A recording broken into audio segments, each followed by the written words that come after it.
सर्व भावी शिक्षकांना माझा नमस्कार. महाराष्ट्र शिक्षक पात्रता परीक्षा 2026च्या पेपर 1 व पेपर 2च्या विज्ञान विषयाच्या विचारण्यात येणाऱ्या अतिमहत्त्वाचे प्रश्न आज आपण बघूया.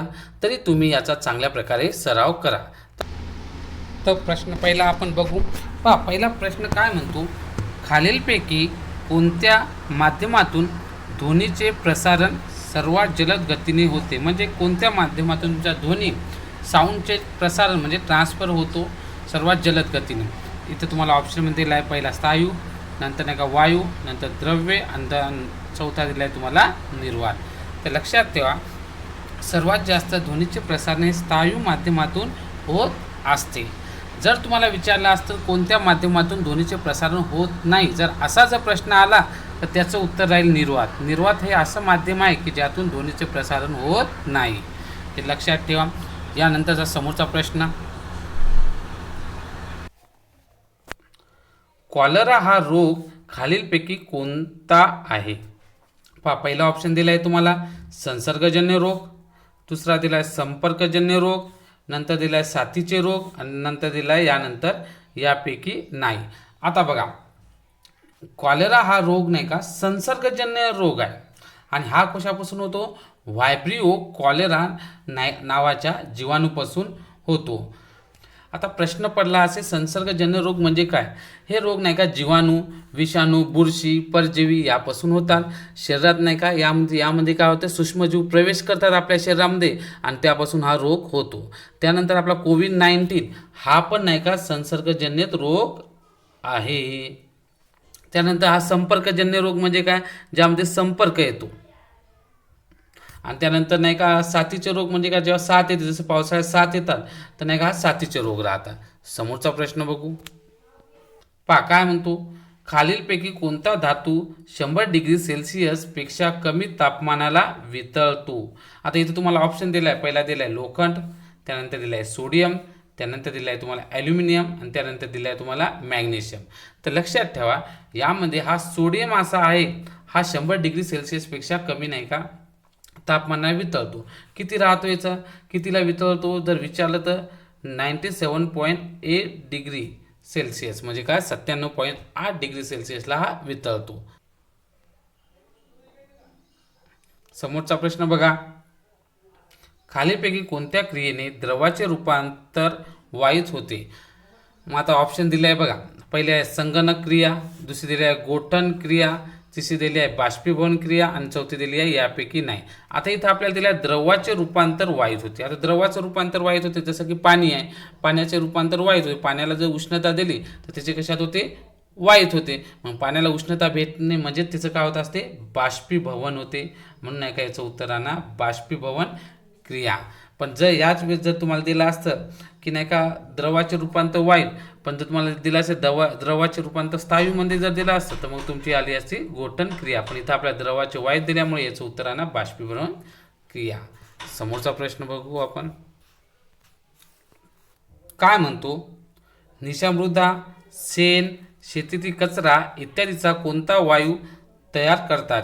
म्हणजेच काय म्हणतात, तुमची निशामृदा, शेण जे म्हशी गाईचं राहते, त्यानंतर तुमचा शेतीतील कचरा यापासून कोणता गॅस तयार करतो. तर इथे दिलं आहे तुम्हाला जैविक वायू, वॉटर गॅस, कोल गॅस आणि मिथेन.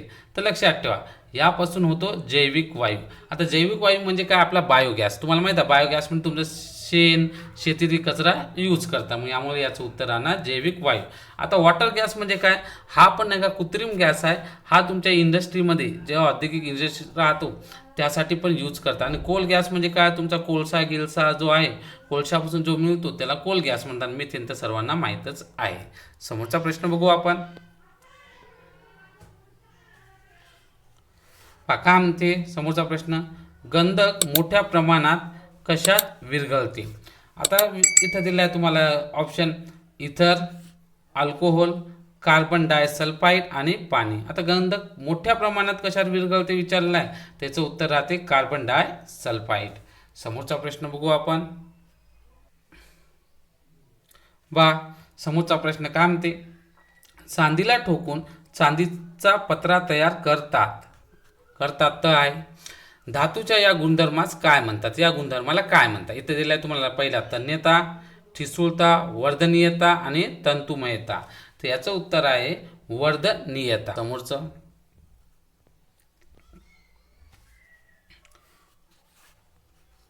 जर पाण्याला 0 डिग्री सेल्सिअस पासून तापवले तर त्याचे आकारमान काय होईल आपल्याला दिलं आहे.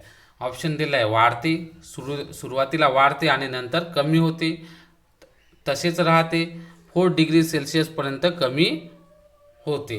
तर लक्षात ठेवा जनरली काय जनरल रूलनुसार पाण्याला जर नाही का आपण नाही का त्याचं जर टेम्परेचर वाढवलं 0 डिग्री सेल्सिअसपासून त्याचं आकारमान वाढा पाहिजे. पण नाही का वर्ग 10वीमध्ये दिलेलं आहे तुम्हाला पाण्याचे असंगत आचरण, त्यानुसार त्याचं जे आकारमान आहे वाढत नाही, तर काय होते 4 डिग्री सेल्सिअसपर्यंत कमी होते. हे लक्षात ठेवा बरं. आणि यामुळेच नाही का तुम्ही जर बघितलं असं हिमालयामध्ये जो नाही का हिवाळ्यामध्ये खूप बर्फ राहत होत्या, बर्फाच्या खाली पण नाही का तुम्ही बघितलं असे फिश ते राहतात, हे नाही का पाण्यात नाही का प्रेझेंट राहतात.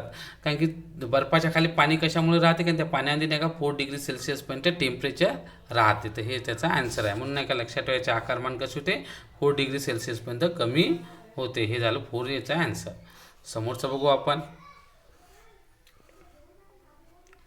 बघा काय म्हणते, वातावरणात सोडल्या जाणाऱ्या मिथिल वायूचा प्रमुख रिकाम जागा आहे. जे वातावरणात सोडतात कोणता मिथिल वायू हा कशापासून नाही का त्याचा प्रमुख स्रोत कोणता आहे. तर चहाचे मळे दिले आहे, गव्हाची शेती, ऊसाची शेती आणि भाताची शेती. तर याचं उत्तर आहे भाताची शेती. समोरचा प्रश्न बघू आपण. काय म्हणते, पेशी हे नाव कोणत्या शास्त्रज्ञाने प्रथम वापरात आणले. इथं ऑप्शन दिलं आहे रॉबर्ट ब्राऊन, त्यानंतर जगदीशचंद्र बोस, त्यानंतर रॉबर्ट हुक आणि त्याने दिलं आहे आर्किमिडीज. तर याचं डायरेक्टच उत्तर आहे रॉबर्ट हुक यांनी का हे जे नाव आहे पेशी हे प्रथम वापरात आणले. समोरचा प्रश्न बघू आपण.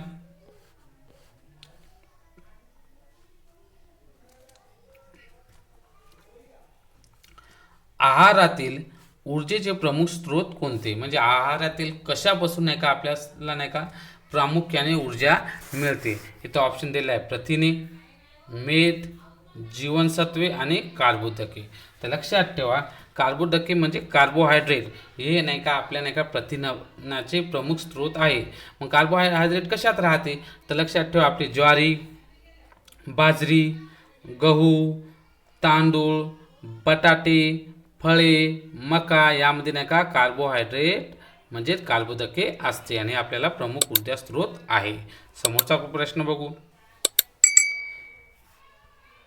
खालीलपैकी कोणत्या एका पदार्थाचा पेट्रोलियमच्या शुद्धीकरणासाठी वापर केला जातो. इथं ऑप्शन दिला आहे धुण्याचा सोडा, साबण, पावडर आणि बेकिंग सोडा. ते काय म्हणते कोणता पदार्थ असा आहे की त्याचे पेट्रोलियम शुद्धीकरणासाठी उपयोग करतात. तर त्याचं उत्तर आहे धुण्याच्या सोड्याचा उपयोग करता. समोरचा क्वेश्चन बघू आपण.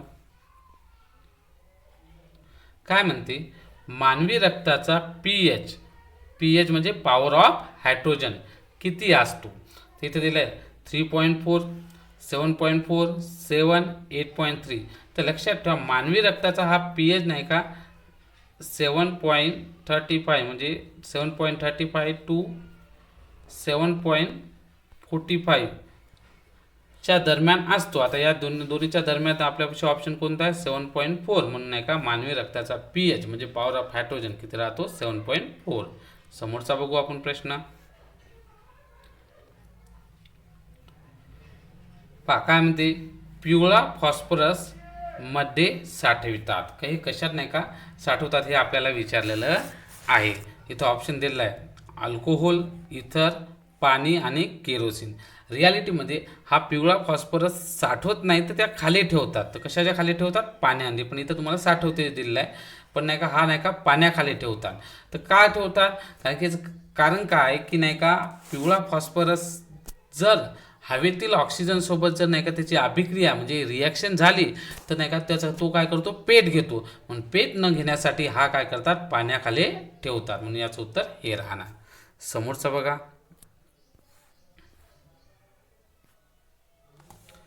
काय म्हणते आदिभूमिक बीजांकुरणात भ्रूणाच्या कोणत्या भागाचे दीर्घीकरण वेगाने होते? म्हणजे काय म्हणते, आदिभूमिक जे बीजांकुरण होते त्याचे भ्रूण जे राहते त्यांच्या कोणत्या भागाचे दीर्घीकरण होते? तर कोणत्याचे होते? बीजपत्र, भ्रूणदोष, उपरी बीजपत्र आणि अधोबीजपत्र. तर कोणतं राहते? अधोबीजपत्र हे त्याचं उत्तर राहते. समोरचं बघू. त्यानंतर समोरचा, समुद्र सपाटी जवळ कोरड्या हवेतील सेकरा प्रमाणानुसार खालीलपैकी तिसऱ्या क्रमांकाचा मोठा घटक कोणता? काय म्हणते, समुद्र सपाटीपाशी जे कोरडी हवा राहते तिथे हवेतील शेकडा प्रमाणानुसार म्हणजे पर्सेंटेजनुसार तिसऱ्या क्रमांकाचा कोणता घटक राहतो? तर पहिले दिला ऑक्सिजन, कार्बन डायऑक्साईड, ॲर्गॉन आणि दिला न्यूऑन. तर लक्षात ठेवा ॲर्गॉन हा नाही का तिसऱ्या क्रमांकाचा समुद्र सपाटीपाशी घटक असतो. समोरचा क्वेश्चन बघू आपण. समोरचा प्रश्न काय म्हणतो, कीटकभक्षी वनस्पती रिकाम जागा मिळवण्यासाठी कीटक पकडतात. आता कीटकभक्षी वनस्पती कोणत्या हे आपल्याला नाही का माहीत पाहिजे. जसं तुम्हाला माहीत असं घटपर्णी, व्हीनस ट्रॅप यासारख्या जे नाही का वनस्पती आहे हा नाही का कीटकभक्षी वनस्पती आहे. मग हा काय म्हणतात, हे कशासाठी नाही का कीटकाला पकडतात, मिळवण्यासाठी कीटक पकडतात. इथं ऑप्शन दिला आहे कार्बोदके, पाणी, नायट्रोजन आणि फॉस्फरस. तर त्या कीटकभक्षी वनस्पतीला नायट्रोजन कमी पडतो. नायट्रोजनची गरज भागवण्यासाठी काय करतात, मिळवण्यासाठी कीटक पकडतात. काय म्हणतात, तापमान मोजण्याचे SI एकक कोणते? SI म्हणजे सिस्टीम ऑफ इंटरनॅशनल. तर तापमान कशात मोजतात? तर बघा इथं दिलं आहे तुम्हाला डाल्टन, सेल्सिअस, केल्विन आणि फेरेनहाइट. बरेच जण सेल्सिअस करतात पण याचं उत्तर सेल्सिअस नसते, हे राहते केल्विन. समोरचा प्रश्न, जीवनसत्व E च्या कमतरतेमुळे हा दोष निर्माण होतो. आता E जर जीवनसत्व आपल्या बॉडीमध्ये कमी असेल तर कोणता निर्माण होतो? तर रक्तस्राव, वांजपणा, हिरड्यामधील रक्तस्राव, हाडाची वाढ न होणे. तर लक्षात ठेवा वांजपणा हा दोष निर्माण होतो. समोरचा प्रश्न काय म्हणते, श्राव्यातील ध्वनीची वारंवारता रिकाम जागा यज्जड म्हणजे हर्ट्स असते. ध्वनीचे एकक हर्ट्स असते. मग आता बघा श्राव्यातील म्हणजे काय, श्राव्यातील त्यांना म्हणतात ऑडिएबल म्हणजे आपल्याला ऐकू येणारी ध्वनी. ची नाही का वारंवारता तर आपल्या कोणत्या रेंजमधली नाही का ध्वनी ऐकू येते? तर लक्षात 2000 पेक्षा कमी दिलं आहे आपल्याला, 20 पेक्षा कमी, त्यानंतर नाही का 20,000 पेक्षा कमी आणि 20 ते 20,000 हर्ट्सच्या दरम्यान. तर लक्षात ठेवा आपल्याला नाही का 20 हर्ट्स म्हणजे 20 हर्ट्स ते नाही का 20,000 हर्ट्स युनिट आहे ध्वनीचं, या दरम्यानची ध्वनी आपल्याला ऐकू येते. म्हणून याचं उत्तर आहे ना हे. आणि यालाच नाही का ऑडिएबल साऊंड, ऑडिएबललाच काय म्हणतात श्राव्यातील ध्वनी. समोरचा प्रश्न बघू आपण. मानवी शरीरात, समोरचा प्रश्न बघू, मानवी शरीरात वेगवेगळ्या प्रकारच्या जवळपास स्नायू असतात. किती असतात? 640, 460, 540, 400. त्याचं उत्तर आहे 640. समोरचा प्रश्न बघू आता. काय म्हणतो, दिलेल्या धातूच्या तारेची विद्युत रोधकता वर अवलंबून असते. म्हणजे जो तुम्हाला धातू दिला त्याची तारूची विद्युत रोधकता कशावर अवलंबून असते हे विचारलेलं आहे. तर आपल्याला दिलं आहे तारेची जोडी, तारेच्या पदार्थाचे स्वरूप आणि तारेची लांबी आणि तारेचा आकार. तर लक्षात ठेवा तारेची विद्युत रोधकता म्हणजे काय, अपोजिशन, त्या करंटला जाण्यासाठी अपोजिशन कशावर डिपेंड राहते? तारेच्या पदार्थाचे स्वरूप, तो तार कोणत्या पदार्थाचा आहे, तो धातू कोणत्या पदार्थाचा आहे त्यावर डिपेंड राहते. आणि लक्षात ठेवा सर्वात जास्त इलेक्ट्रिसिटी पास म्हणजे कशातून होत असेल जर विचारला असेल ना तर ती चांदीतून होत असते. समोरचा प्रश्न,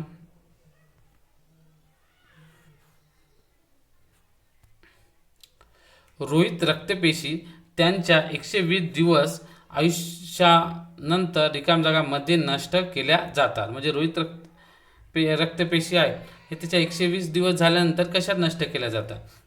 मोठे आतडे, यकृत, उक्क, हृदय. तर लक्षात ठेवा उक्करमध्ये नाही का नष्ट केल्या जातात. समोरचा प्रश्न बघू.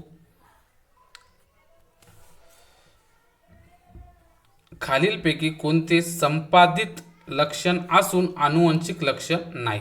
आता संपादित म्हणजे काय, आपण संपादन केले, आपल्यामुळे झाले तयार, त्याला म्हणायचं संपादित. आणि नाही का आनुवंशिक लक्षण म्हणजे काय, आई वडिलांनुसार जे लक्षण होतात त्याला म्हणायचं आनुवंशिक. तर लक्षात ठेवा, इथं दिलं आहे केसाचे स्वरूप, डोक्याचा रंग, शरीराचा आकार आणि त्वचेचा रंग. तर शरीराचा आकार हा आहे संपादित लक्षण आहे. संपादित म्हणजे आपल्यानुसार, जसं की आपण किती जेवण करतो, किती अन्न करतो, व्यायाम केल्या कसा व्यायाम करतो, आपल्या नेहमीच्या सवयी कशा, आता आपण काय खातो, काय पितो, यानुसार आपल्या शरीराचा आकार ठरते, म्हणून याला म्हणतात संपादित लक्षण. आणि बाकीचे जे आहेत, हे केसाचे स्वरूप, डोक्याचा रंग, त्वचेचा रंग, हे आनुवंशिक आहे, आपल्या पॅरेंट, आपल्या आईबाबानुसार ते नाही का होतात. समोरचा प्रश्न बघू. जर पृथ्वीवर वातावरण नसते तर दिवसातील प्रकाशाचा कालावधी कसा झाला असता? कमी झाला असता, वाढला असता, अमर्याद झाला असता आणि बदलला असता. तर लक्षात ठेवा, जर वातावरण नसते ना तर कमी झाला असता. समोरचा प्रश्न बघू. काय म्हणते, खालीलपैकी संयुग कोणते?